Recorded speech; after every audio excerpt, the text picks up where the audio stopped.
Tidak memperdulikannya. Bab 66. Untuk pertama kalinya dalam hidupnya, Yuki seperti pencuri. Sungguh memalukan. Diam-diam dia membuntutinya. Betty sedang memeluk snowball yang ada di depannya. Lalu Yuki berpura-pura berjalan santai sambil membuntuti dari belakang, jaraknya 30 meter dari sana, dan ingin melihat ke kamar mana Betty masuk. Dia tidak berniat jahat. Dia hanya ingin melihat Stephen. Cukup memandangnya dari jauh saja, itu sudah cukup. Dia hanya ingin tahu apakah dia baik-baik saja dan penyakitnya parah atau tidak. Sama sekali tidak ingin mengganggu hidupnya. Cukup dengan memandangnya dari jauh saja. Ketika Betty berjalan di sekitar bangunan kecil berwarna krim yang begitu elegan, Yuki baru mengerti bahwa seniornya benar-benar tinggal di gedung yang sama dengannya. Begitu dekat, tetapi serasa jauh. Kamu di ujung sungai sana, aku di ujung yang lain. Tiap hari aku merindukanmu, tapi tidak bisa bertemu denganmu. Kami berdua minum air yang sungai yang sama. Yuki tiba-tiba teringat tarian rakyat kala itu ketika dia berada dalam pertunjukan budaya sekolah. Iringannya lah adalah lagu ini. Pada saat itu, dia adalah seorang gadis berusia 16 tahun yang cantik. Dan Stephen adalah seorang anak laki-laki berusia 18 tahun yang tampan.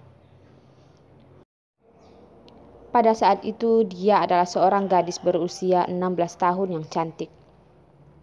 Dan Stephen adalah seorang anak laki-laki berusia 18 tahun yang tampan. Kala itu dia sedang menari di atas panggung. Dia memandangnya dari kerumunan bawah panggung dan matanya lurus masuk ke dalam hatinya, melintasi suara-suara musik. Di bawah riasan yang tebal, wajahnya memerah dan tidak bisa ditutupi lagi rasa malunya. Bocah berusia 18 tahun yang tampan itu menatapnya dengan takjub dan penuh pujian.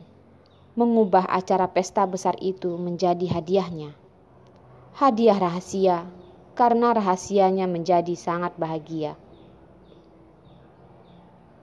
Betty berjalan ke bangsal itu di ujung koridor.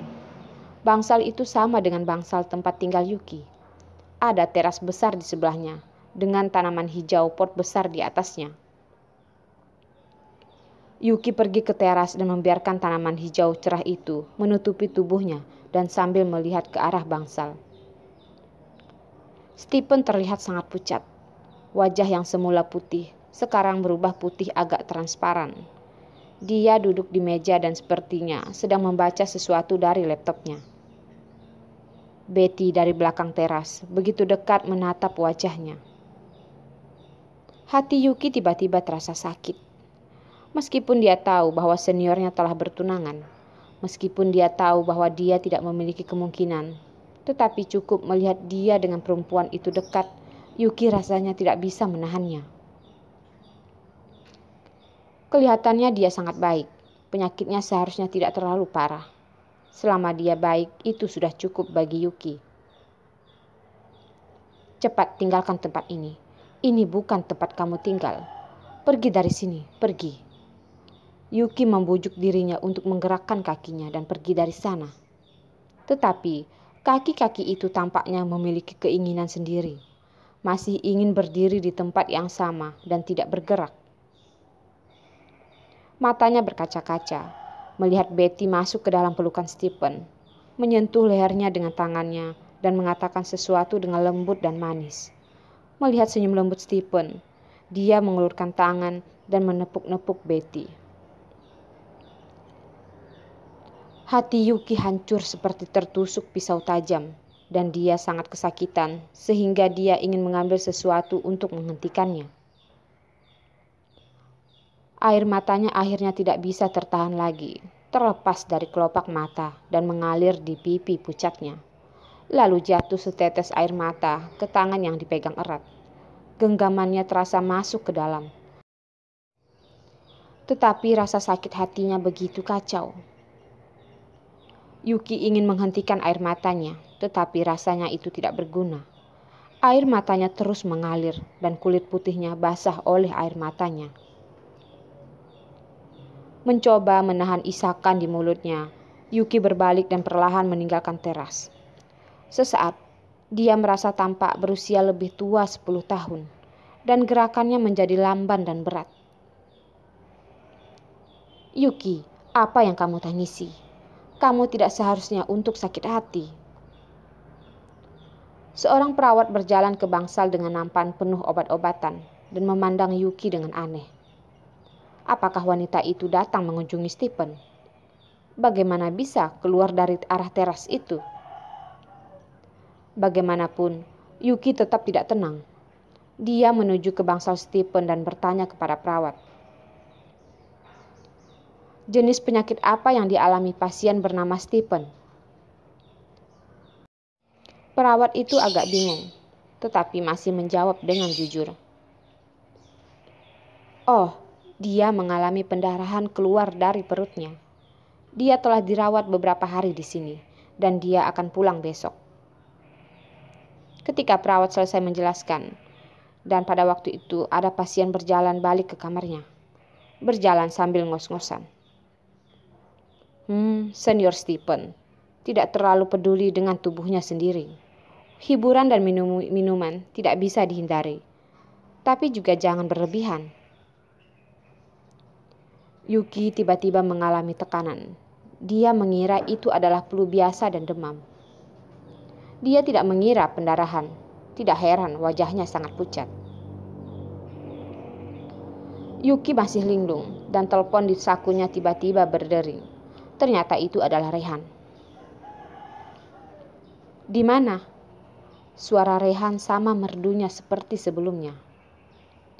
Hari ini dia pergi ke toko sup ayam terkenal untuk membeli semangkuk sup ayam untuk Yuki. Dan di jalan tadi terkena macet sampai 40 menit. Baru bisa pulang. Takutnya sup ayam itu dingin.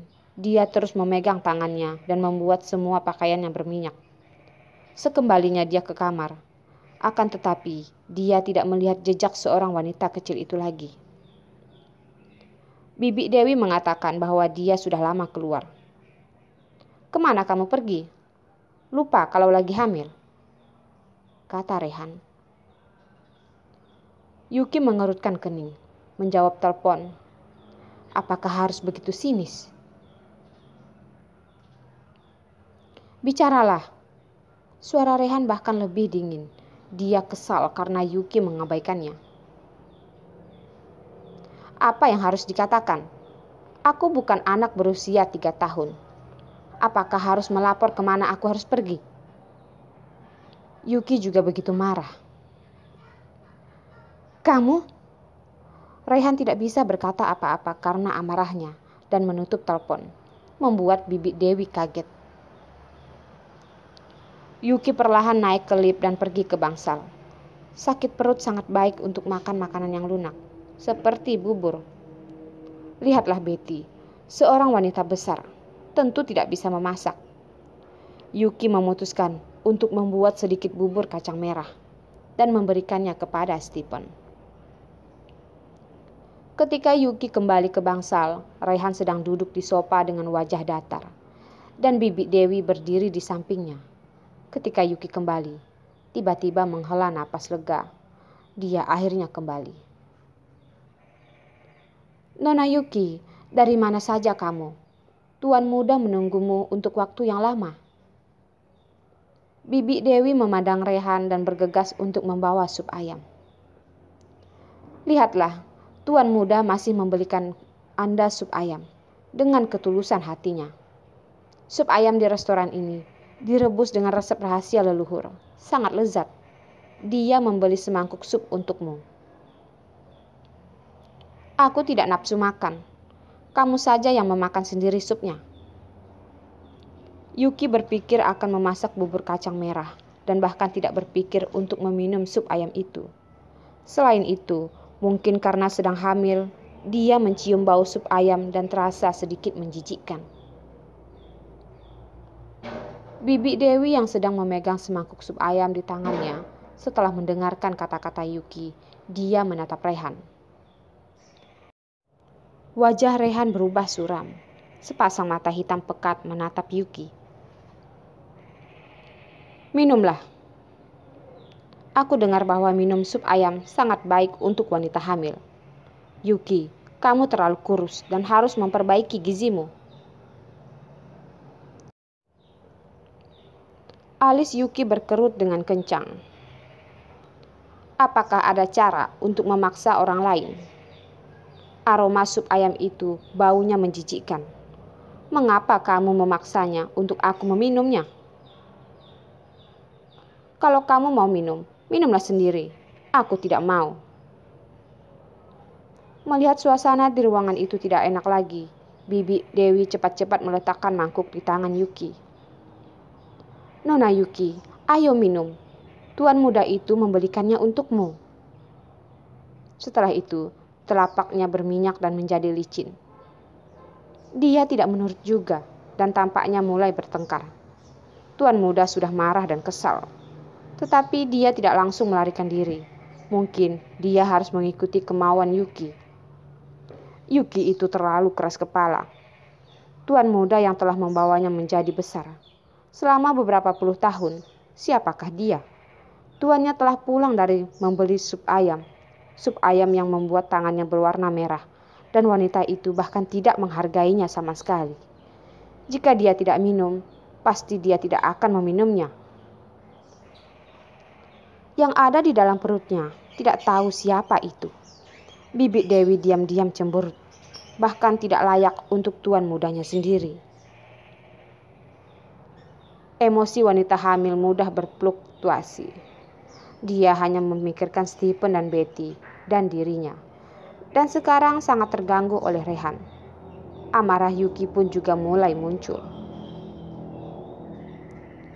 Meletakkan mangkuk sup ayam ini ke atas meja, Yuki mengabaikannya dan pergi ke dapur untuk membuat bubur kacang merah.